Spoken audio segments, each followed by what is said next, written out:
유럽 향하던 투자자, 미증시 저가주로 선회, 유로존 경제 부진.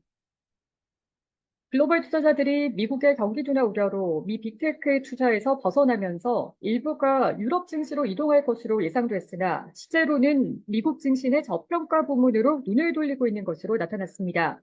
이를 블룸버그 통신에 따르면 지난달 초 글로벌 증권시장에서는 미국 경기 위축 우려로 매도세가 촉발되면서 도미노 폭락 증세가 연출됐습니다. 특히 당시 대형 기술주 주가가 인공지능에 대한 막대한 지출을 감안할 때 밸류에이션이 과도하게 높은 것은 아니냐는 의문이 제기되면서 큰 타격을 받았습니다. 일각에서는 아마존닷컴이나 알파벳 등 이른바 매그니피센트 세븐에 속한 일부 기업의 실망스러운 분기보고서 이후 이들 기술주에 투자된 자금의 일부가 유럽 증시로 옮겨갈 것이라는 전망이 나왔습니다. 지난 6월에 유럽 중앙은행의 첫 금리 인하에 힘입어 지난 7월에는 뱅크 오브 아메리카 설문조사에서 펀드 매니저의 60%가 중기적으로 유럽 주가 지수가 상승할 것으로 예상했습니다.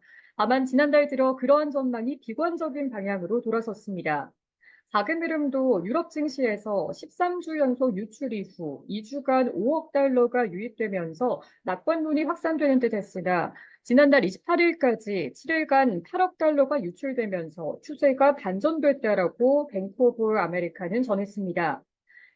미국 경제 회복세를 보여주는 경제 지표와 연방준비제도가 예상보다 빠르고 공격적으로 금리를 인하할 것이라는 기대가 커지면서 유럽으로 향하려던 자금이 그동안 관심받기였던 미국 내 저평가 종목들로 유입되고 있다는 것입니다.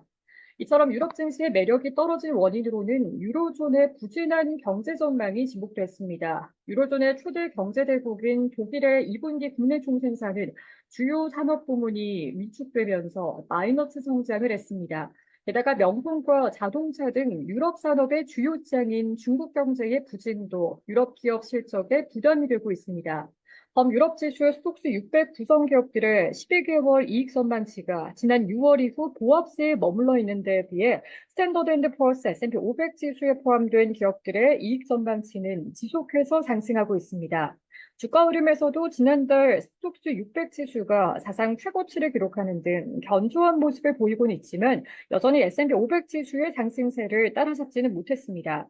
연간 기준으로도 올해 들어 최근까지 스톡스 600 지수가 S&P 500 지수에 비해 9,909%포인트 가까이 뒤처지는 등 2년 연속 상대적 약세를 보이고 있습니다. 다만 일부 투자자들은 유럽 증시의 지속적인 밸류에이션 할인으로 추가 상승할 수 있을 것으로 보고 있습니다. 블룸버그 집계에 따르면 스톡스 600의 12개월 선행 주가 수익 비율 PER이 14배인데 비해 S&P 500은 21배에 거래되고 있다는 것입니다. 픽백 자산운용의 에브게니아 몰로토바 선임투자 매니저는 미국 주식이 수익 성장 잠재력이 더 높아서 밸류에이션이 높아도 여전히 매력적이라며 유럽은 중국 수입의 의존도가 높아서 글로벌 경기 침체 시 불리하다라고 말했습니다.